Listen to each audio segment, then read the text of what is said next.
INFJ のあなたが自分は弱いと感じてしまうのにははっきりした理由があります。でも、その同じ性質こそが INFJ を16タイプの中で最強と言わせる力なんです。今日はその根拠を3つに絞ってお話しします。お疲れ様です。ひなたです。今日は結論から言います。INFJ はこの世で最強のタイプです。こう言うと、多分今、いやいや、私が最強なわけないと思った INFJ の方、多いと思うんです。自分のことを繊細で、傷つきやすくて、人付き合いですぐ疲れてしまう、弱い人間だと感じている方の方が圧倒的に多いんじゃないでしょうか。めちゃくちゃわかります。私自身もずっとそう思っていました。でも、この動画を最後まで見ていただくと、その自己評価がおそらく180度ひっくり返ります。INFJ がなぜ、自分は弱いと感じるのか、そして実は最強と言われる3つの根拠、これが全部つながった時、あなたは自分の中に眠っている力に気づくはずです。最強なのだ。僕、INFJ さんって優しくて控えめなイメージだったから、最強って言うとなんだかイメージが合わない気がするのだ。そうなんです。ずんだもん。そのギャップ自体が今日の話の入り口なんです。INFJ の強さは目に見える強さじゃない。だからこそ、本人ですら気づいていないことが多いんですね。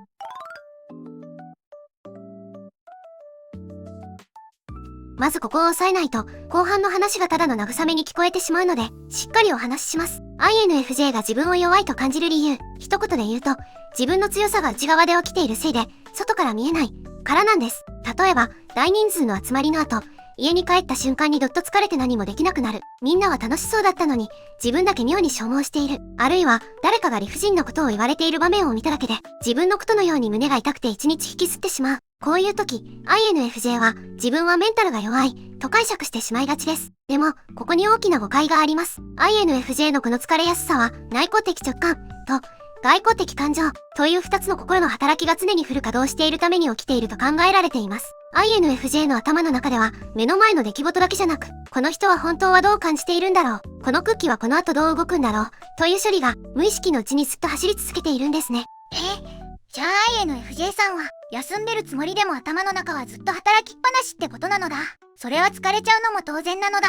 そうなんです。他のタイプがアプリを一つ二つ開いて作業しているとしたら、INFJ は裏で20個くらい同時に動いている状態なんです。本人は普通に過ごしているつもりでも CPU はずっとフル回転。だから疲れる。でもこれって弱いじゃなくて処理能力が高すぎて常時使ってしまっているということなんですよ。エネルギー消費が激しいのはエンジンが非力だからじゃなくて高性能を知るからなんです。つまり INFJ が弱さだと思って嫌っている部分、その正体こそがこれからお話しする最強の根拠の燃料そのものなんです。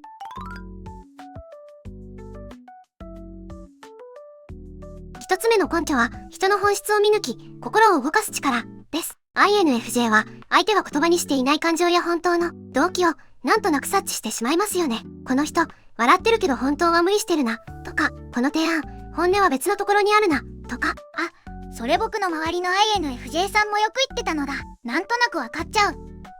あれって本当に当たってることが多いのだ。そして INFJ の凄さは見抜くだけで終わらないところにあります。その本質をもとに相手が本当に必要としている言葉をかけられるんです。人を動かすとき、論理で説得する人はたくさんいます。でも INFJ がやるのは、その人の心の奥にある、本当はこうしたいを言い当てて、そっと背中を押すこと。論理で動かされた人はいつか反発しますが、自分の本心を言い当てられて動いた人は、深く信頼してついてきます。INFJ タイプだと考えられる歴史上の人物にも、静かに語りかけながら多くの人の生き方を変えた人が少なくないと言われています。声の大きいリーダーではなく、1対1で人の心に火を灯すタイプですね。これは武力でも権力でもない、けれど一番深いところで人を動かす力です。私はこれを INFJ の静かな最強だと思っています。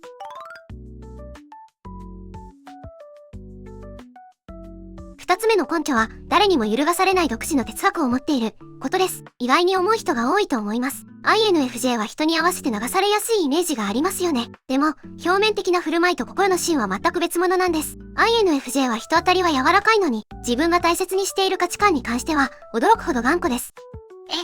いつも優しい INFJ さんが、急に折れなくなるってことなのだ。これ、周りが一番驚くポイントなんですよ。あんなに穏やかだったのに、この件だけは絶対に意見を変えない。で、なぜかというと、INFJ の価値観は他人から借りたものじゃなくて、長い時間をかけて自分の内側で何度も問い直して作り上げたものだからです。さっきの、塔の中で20個のアプリが動いている、状態。あれは人の気持ちを処理するだけじゃなく、自分は何を信じるのかを延々と考え続けることにも使われているんです。だから流行や他人の評価でぐらつかない。みんなが右だと言っても、自分の中で違うと結論が出ていれば、一人でも左を選べる。多くの人は周りの空気に流されて、気づかないうちに信念を曲げてしまいます。でも INFJ は、表面では合わせて見えて、芯は誰にも侵させない。柔らかい布で包まれた鉄の柱みたいな存在なんです。そしてこの揺るがない芯があるからこそ、次の3つ目の力が発動します。これが今日一番お伝えしたい、最強モードの正体です。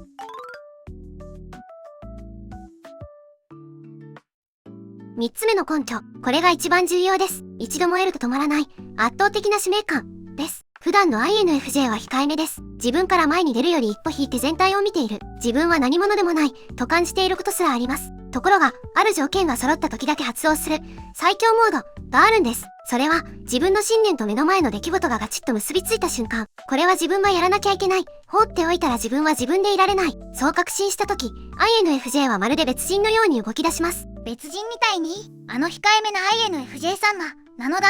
普段は省エネモードの INFJ が、使命感に火がつくと信じられない集中力と粘り強さを発揮します。周りが諦める場面でも、これは絶対にやり遂げる、と動き続ける。これは一つ目と二つ目が繋がって生まれる現象だと考えられます。人の本質を見抜く力で、何が必要か、折り返し、揺るがない哲学で、これは自分の信念に直結する、と確信する。この二つが重なった時、普段分散していたエネルギーが一点に集中するんですね。普段は部屋全体をぼんやり照らしている光が、レンズで一点に集められてレーザーになる感じです。INFJ の、あちこちに気を配ってしまう繊細さは、ターゲットが定まった瞬間、とてつもない貫通力に変わるんです。すごいのだ。じゃあ普段の疲れやすさって、最強モードのために、溜めてる状態、だったってことなのだ。まさにそうなんです。ずんだもん。今のは本当にいい表現でした。INFJ の日常の控えめさは、弱さじゃなくて、充電、なんです。あなたにも思い当たりませんか？普段はおとなしいのに、大切な人が傷つけられた時や、どうしても譲れないことのために、自分でも驚くほど強く動けたこと、それこそが、あなたの最強モードが発動した瞬間だったんです。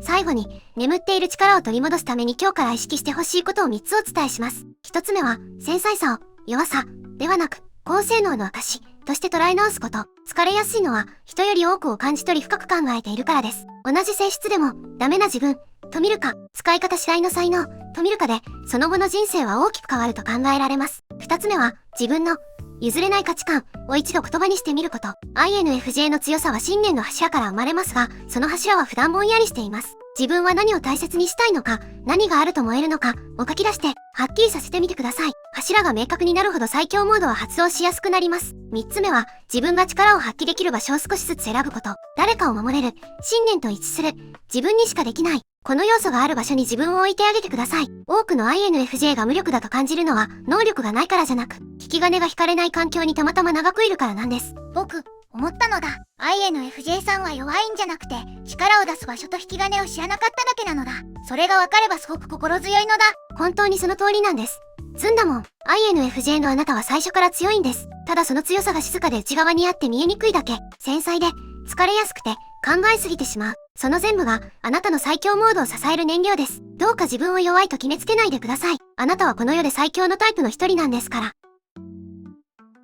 今日の3つの根拠。1つ目は、人の本質を見抜き、心を動かす力。2つ目は、誰にも揺るがされない独自の哲学。3つ目が、一度燃えると止まらない使命感。この3つが揃った時、あなたは別人のような力を発揮できます。ぜひコメント欄で、あなたが最強モードが発動した、と感じた瞬間のエピソードを教えてください。同じ INFJ の仲間が、それを読んで勇気をもらえるはずです。そして、最後まで見てくれたあなたにお知らせです。私の動画の内容をすべて学習させた日向 AI を LINE に作りました。知人のエンジニアに協力してもらって作ったんですが、私自身も使ってみて、これはかなりいいなと感じています。動画だとどうしても INFJ 全体に向けた一般的な話になってしまうんですが、この日向 AI はあなた一人の状況に合わせて答えてくれるんです。気持ちに寄り添ってほしい時の寄り添いモード、率直な意見が欲しい時の正論モード、客観的に整理したい時の分析モードと、その日の気分で選べます。今日の話を聞いて、じゃあ自分の場合はどうすればいいの？と感じた人にぴったりです。LINE で友達追加するだけで、24時間いつでも相談できます。気になる人は概要欄のリンクを見てみてください。それでは、また次の動画でお会いしましょう。お疲れ様でした。ひなたでした。